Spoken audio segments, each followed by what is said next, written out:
Yo, what is up guys? It is G from EastSideMiniMobberz, and this video is the final video to our mini bike flip series project. If you guys have not seen the other videos, which I highly recommend you watch them, go ahead and click in the top right to see my playlist of all my mini bike videos. If you have not seen the other videos, we took this Motovox, which I picked up for $100, that came with a Predator 212. We completely restored this whole entire bike, completely restored the whole chassis, completely restored this whole motor, got the motor running, and threw a few upgrades at it. And now the last and final video, we're gonna be finishing up the bike with some small finishing touches like the clutch, the chain, and running a tally on all of our money invested and what our profit is gonna look like. So with all that being said, let's just get straight into the video. So we got our clutch here. Let's go ahead and grease this thing up.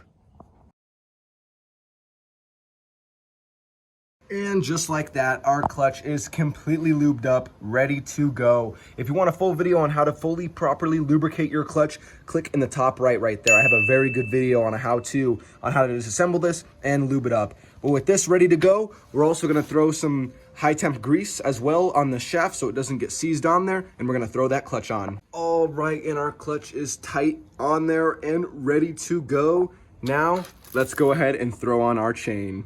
All right, and we got that chain on there. Now, let's throw on our new chain roller.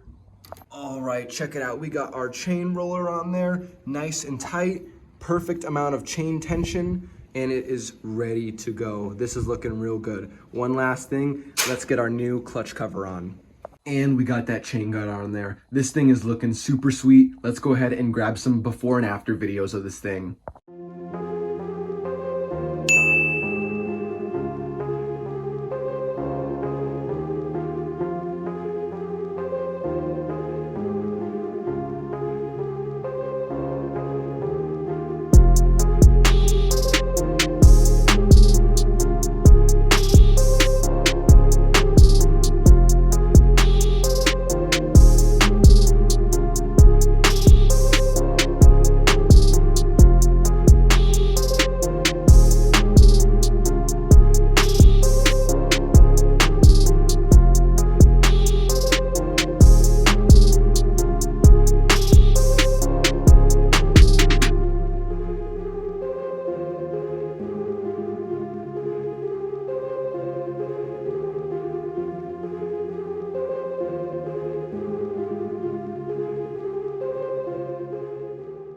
And man, look at the comparison. This bike was a good bike to start with, but it just needed a little refresh, a little paint job, and a little bit of loving. And this thing came out looking awesome. This is gonna be an awesome mini bike for someone's first mini bike or someone that's in the mini bike game and they wanna add to their collection. This is gonna be an awesome little ripper for someone to start a project with. And as far as I'm concerned, this is a great motor, this is a reliable bike, and this is perfect for someone to get in the mini bike game. Now, with all that being said, let's go ahead and look at all of our parts we've invested into this and all the money we invested into this. All right, and the first thing that I'm gonna go ahead and count as far as our money invested is the paint.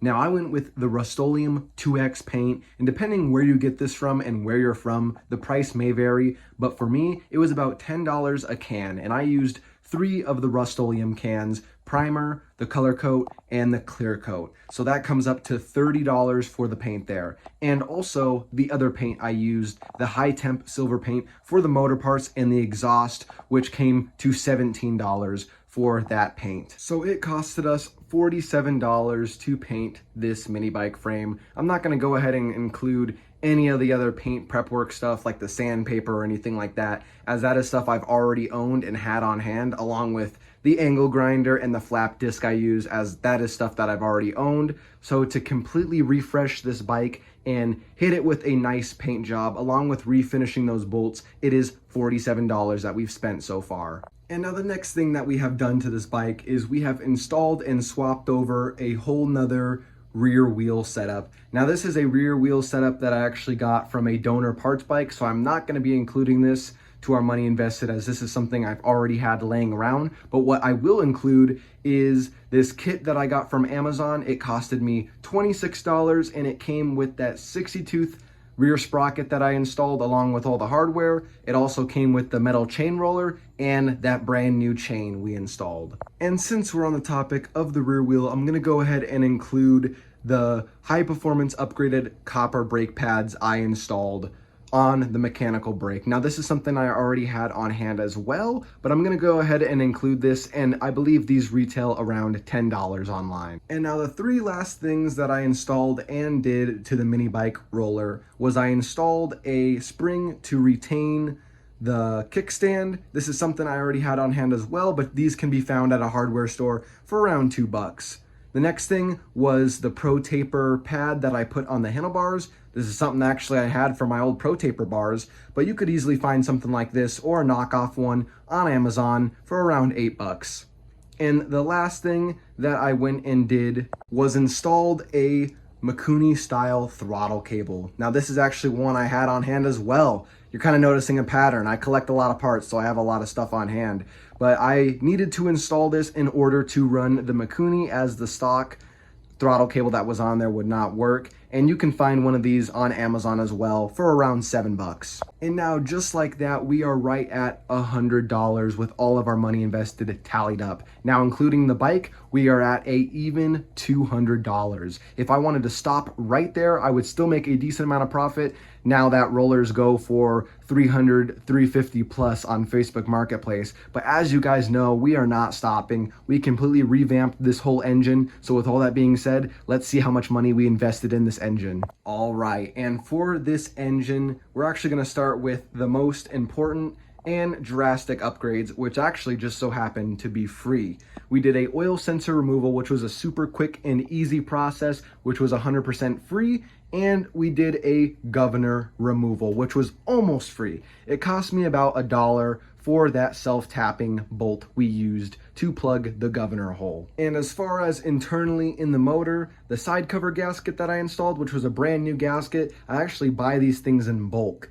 So I already had this on hand. It was pretty much free. And if you really want to get technical, I believe the kit that I got that comes with like 25 of them or whatnot, it was about probably 50 cents for that gasket, if that. So 50 cents for that side cover gasket along with that new exhaust gasket. Same deal with that as well. I buy those in bulk. So we're just going to say 50 cents for that, if it's even that. So about $1 for all the gaskets. And for the oil that I actually used in this, we're looking about $8 for that quart. And I didn't even use the whole entire quart. I used half of it. So if you really want to get technical, I used $4 worth of oil. Now for these next parts, which I actually got completely free from a donor motor, but I'm going to go ahead and just include these prices just because why not? It's not really fair that I have a bunch of parts on hand. So just for the sake of the video, I'm going to go ahead and include these parts and their prices. So I needed to get a new ignition coil, and you can find a new ignition coil along with a spark plug on Amazon for around $10. I also needed a new blower cover, and you can find one online for about $15, and a gas tank with new fuel line, which online is about $20. All these parts I already had on hand, but as you guys know, the fuel tank was kind of rotted out and the fuel line was pretty messed up, so that stuff needed to be replaced. All right, and the last and probably most important part and upgrade I did to the motor was the Mikuni. Now this is actually my dad's old 22mm Mikuni, as he has a different carburetor on his bike now. So this was another part that was free, but just because I'm gonna go ahead and throw it in anyways, you can find a pretty good budget-friendly Mikuni kit on Amazon for around $50. That comes with that manifold, that gasket, some jets, and your choice of a filter or velocity stack. So not too bad. And if you really want to get technical as well, I put a full tank of gas in the gas tank, which, to narrow it down, was probably around $2.50 in gas, so not too bad. All right, and that brings us to $103.50 we have invested into this Predator 212. Not too bad. Now that is including everything. Like I said, a lot of the other parts too I technically got for free. That was, a free installation. So it's just including that just for, giggles and stuff like that, as the parts I did get were technically free. And for that price point, you pretty much could have bought another Predator motor if you didn't get these parts for free. But considering that prices have gone up and, you know, the Predator 212 is now way more expensive than it used to be, and considering I got all these parts from a donor bike as well, if I did have to pay for them, I would still have another motor on hand, just missing a few parts. So still not too bad. So including the bike we got for $100, the whole roller refresh, which was another $100, and now this motor, which came to $103.50. We are right at $303.50. Not too bad. Now, last but not least, let's go ahead and tally up that clutch and that chain guard we put on there.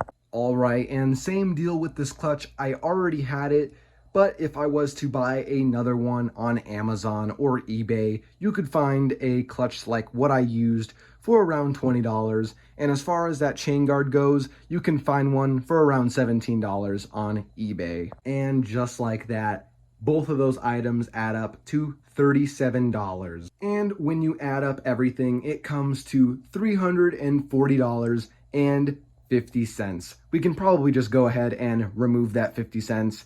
So $340, not too bad. And for those that are wondering, this bike, I already listed it on Facebook and it is already sold. So we are really going to be able to see what our profit is. So we listed the bike on Facebook. Here are the photos that I actually put on the Facebook ad. And this bike pretty much sold within a week. I kind of looked around and saw what my competition was and what others were selling and around what price theirs was.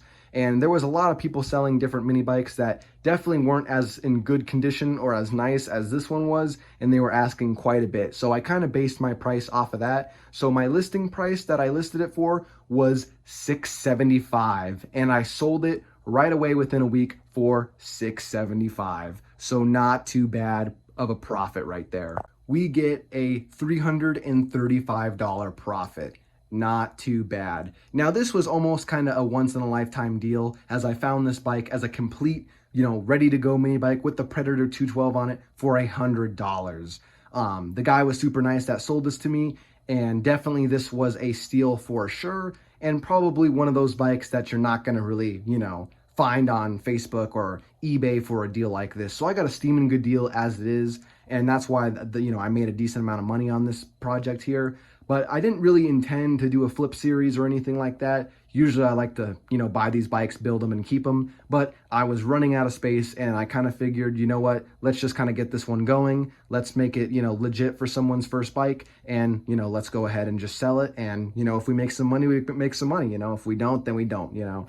So, anyways, I came out on top in this one, $335 profit. That is not too bad. That just shows you that if you guys do find a good deal, you can definitely go ahead and, you know, clean up the project, make it worthwhile, and definitely make some money and a profit from it. That is for sure. So both parties in this deal came out on top. The very kind gentleman that bought this bike from me came out on top because he got one bad mini bike project. That is for sure. This is a great start for someone that, you know, really wants to get into this and learn how to do stuff. And definitely, you know, it's already fast the way it is, but if they wanted to upgrade this more and advanced in it, they most definitely could. And it worked out in favor for me as well, as I made a good profit as well. And just like that, that is where this video and this series is going to end. I hope these videos that I've made from this mini bike and this series have helped you guys and were informative. Make sure you guys comment any questions or anything down below. If you'd like to see all the videos that I've made on this mini bike, go ahead and check out the description below. I have a playlist that has every single one of my mini bike videos along with this mini bike flip series, and you can go ahead and click on those and watch every individual video that I've made on this bike. And with all that being said, I hope this guys gave you some confidence if you wanted to start, you know, getting into the process of flipping mini bikes, or you just wanted to know how to remove the governor or install a Mikuni carburetor, or how to completely transform a mini bike and make a super clean restored roller out of it. So with all that being said, I hope you guys enjoyed. Make sure you guys comment, like, and subscribe, and you stay tuned. We got some new videos coming out that you guys are not going to want to miss. Peace.